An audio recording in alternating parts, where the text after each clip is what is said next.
Welcome back to the channel. I've missed you. As always, I've missed you. I am unfortunately flying solo tonight. Allison fell asleep when she was reading to the kids, and tonight's the only night that I can record, so I gotta do it on my own. So, but I will try and channel her disdain for Kody in this watch along. I did want to tell you that Allison and I are going to be rewatching the whole discography of Sister Wives from season 1 all the way through. And we will be uploading those rewatch episodes, which we will post once a week onto this channel for members only. So if you're interested in that, please join as a member and you will see those. I will start posting them this week. Now, before we get into this, I want to thank our sponsor for tonight's video, BetterHelp.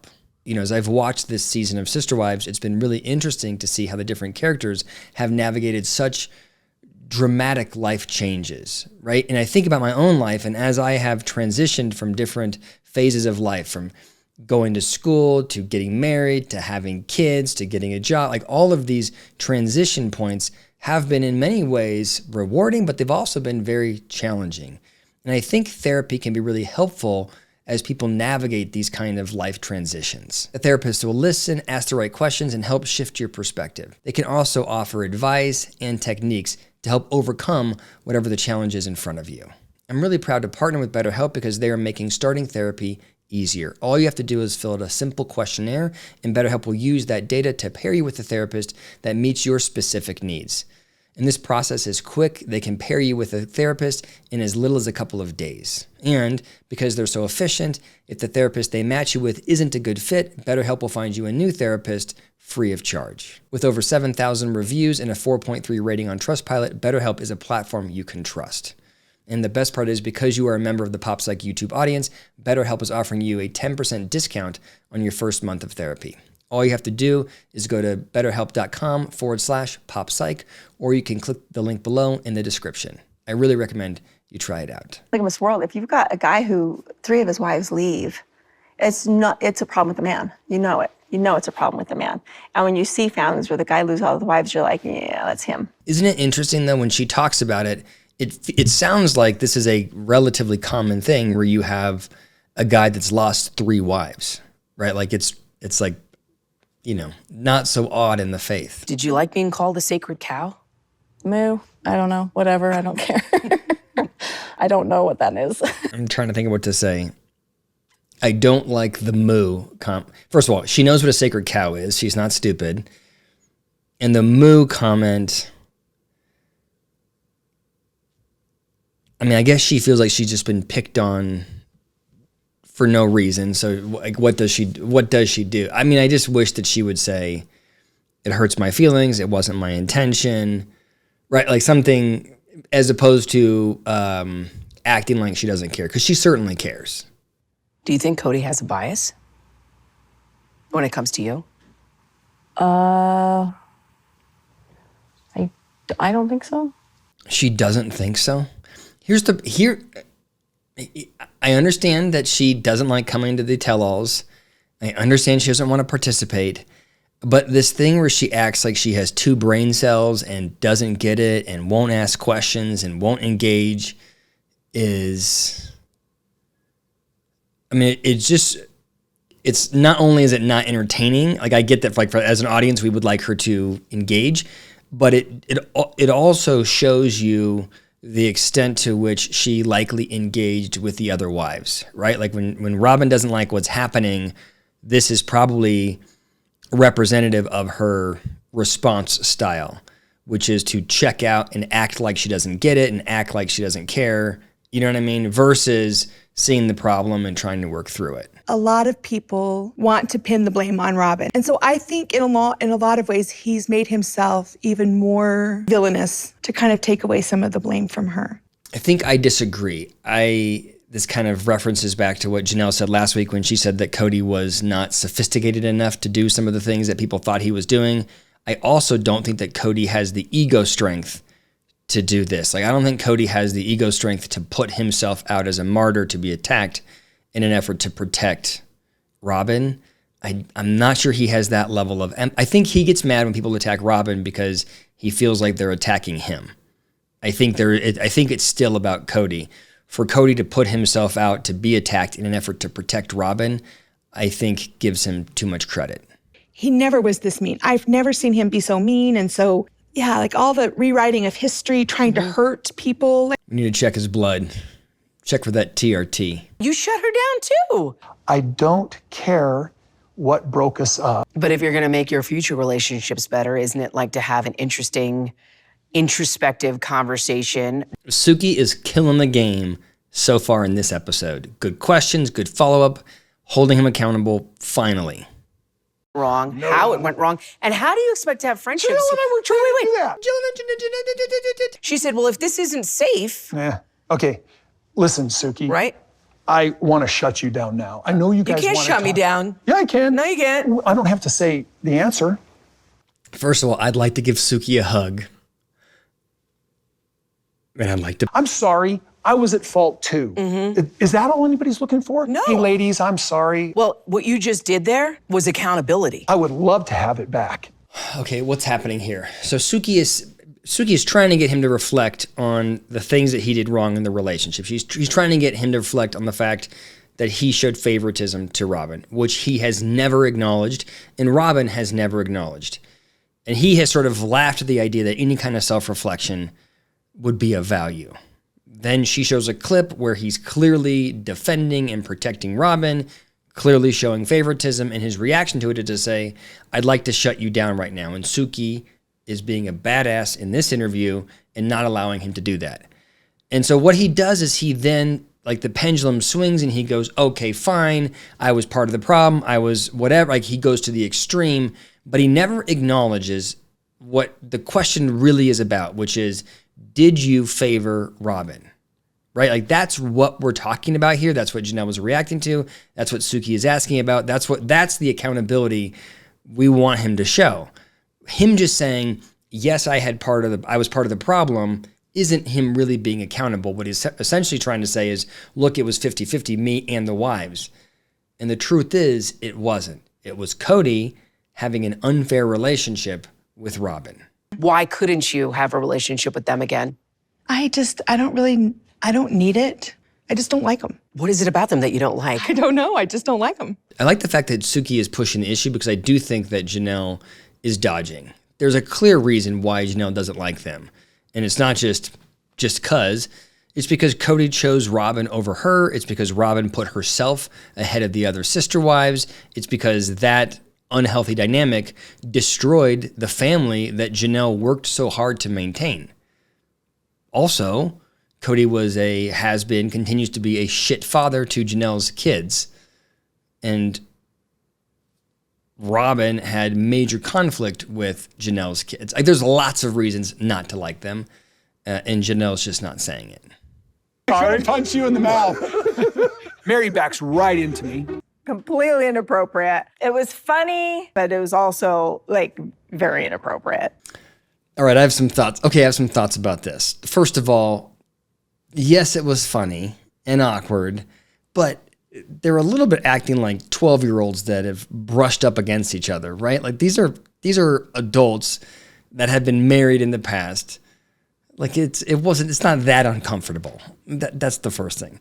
The second thing is, I think that I've said this before. I think that Meri's reaction with the over-the-top laughter is her hiding pain because I think she wishes that she had the relation. I think she still, at that time, still wanted to be with Kody and is really pained by the fact that they can have this good connection now that they're divorced, but they didn't have it when they were married. Do you like being called the favorite ex-wife? I think it's freaking hilarious. Really? I think it's hilarious. Like he's trying to be fun with it. I think the favorite wife thing is manipulative of Kody. Kody treated, of all the wives, in my opinion, treated Meri the worst, strung her along, diminished her, neglected her, abused her, and then would every once in a while give her like a pocket of hope. And I feel like even after the divorce, he's giving her a little bit of hope. You're the favorite ex-wife. He's stringing her along further. I think it's nothing but an effort for Kody to continue to have her on a leash. Like he's trying to be fun with it, and I'm glad that he and I are like at this place that we can be like this. And if I can. Like Meri has spent much of her life trying to earn Kody's positive regard. So when he says, "You're my favorite ex-wife," I think Meri goes, I think, yay. And in a perfect world, in my opinion, in a perfect world, Meri wouldn't give a shit what Kody thinks of her, right? She should be, I can imagine that it would be healthy if she were fully over him and not interested in his perspective. It's really unfortunate you didn't get to experience the fun me again. He used to, like, there were times, but it's fine. See, when she talks about this, it feels to me like she's still invested in his opinion. I think it would be normal for someone in Meri's shoes to say, look, I'm fun, I'm a good wife, I'm enjoyable to be around, and you missed out. And he didn't take care of the relationship, and as a consequence, he didn't know what he had. And I think I would agree with her.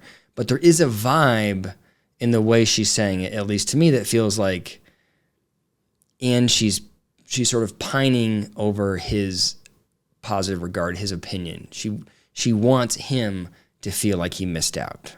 We had something special, and it feels like it just all went to sort of. Yeah, it was just like it was an awareness that it was all over.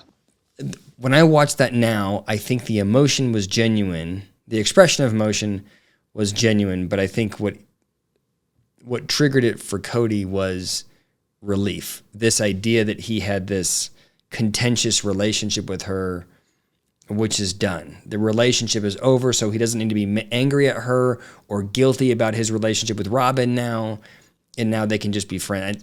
And I think Kody was happy about that. Like, it's a nice story arc for him. I think that's why he was crying. I think that Meri maybe interprets it like, oh, he's going to miss me or he's sad it's over, but I don't think that was the driver for the emotion. I remember that moment and I was like, I don't know what these emotions are. He's like, we had something special. Was he talking about me and him? Was he talking about the whole family? For me, I don't know, this is just my opinion, but when he calls Meri his favorite ex-wife, I feel like it's his effort to continue to control her. But when he cried when she was leaving, I thought the tears were genuine, but I thought they were genuine tears of relief or of joy on Kody's part. So I don't know. I'm trying to figure why am I differentiating in that way? I don't know, but they strike me as different mechanisms behind those two behaviors. Both of which, by the way, negatively impact Meri, confuse Meri.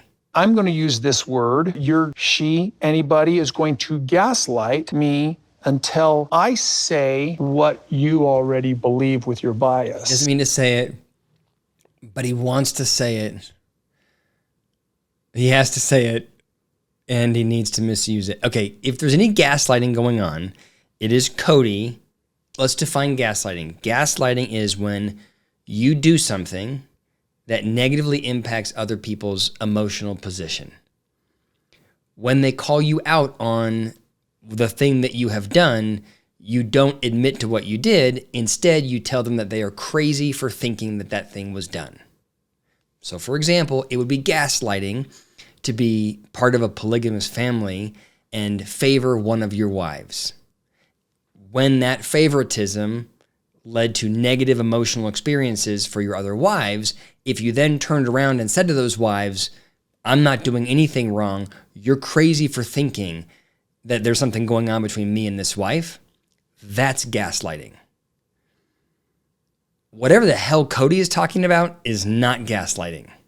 The idea of her falling in love is great because she'll stop talking about me. That is such a backhanded thing to say. Is that really backhanded? A little bit. It's truth. Suki is on fire tonight. I take back all the negative things I said about her. You actually mentioned going on a guys trip with David, possibly. What do you think about that? You'd have a good Guys time. trip, we could do that. I feel like I should say, while I don't think it would be normal for the two of them to go on a guys trip like Kody would like, I do think that it makes sense for,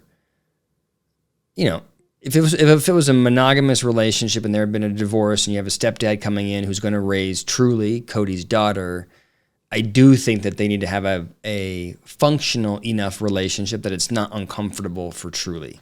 Like the idea that they have these two camps and there's tension between the two of them is not healthy for truly. So I do think that an effort should be made so that it doesn't feel super awkward for her benefit. And I don't like what he says about me. I haven't liked what he has said about me for years. So do I want to be around that? No, I don't. From a psychological standpoint, Christine seems the healthiest to me. I've made a lot of jokes about Christine over the last couple of years, but she does seem happy and stable and comfortable in her own skin and self-aware. We just haven't healed that much. Have you seen each other that much to heal? Maybe that would be a first step. Yeah, maybe. Yeah. Maybe not. Yeah, maybe. Maybe not. It's like Kody's watched too many Clint Eastwood movies. Why don't you meet her where she's at?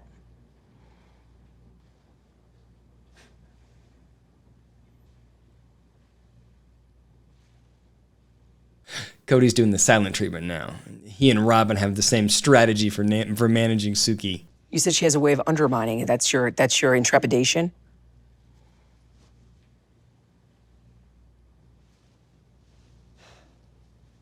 I'm uncomfortable just watching this.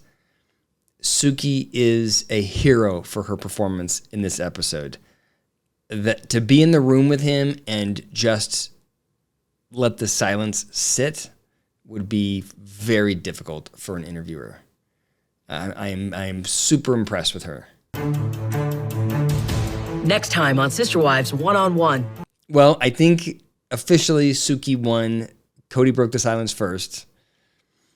I thought it was a good episode. I thought it was an interesting episode.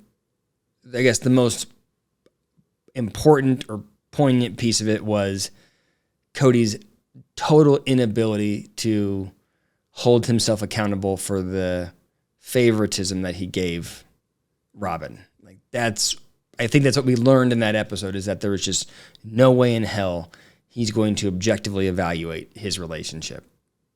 No way. So let me know what you think in the comments below, and I will see you next week with Allison.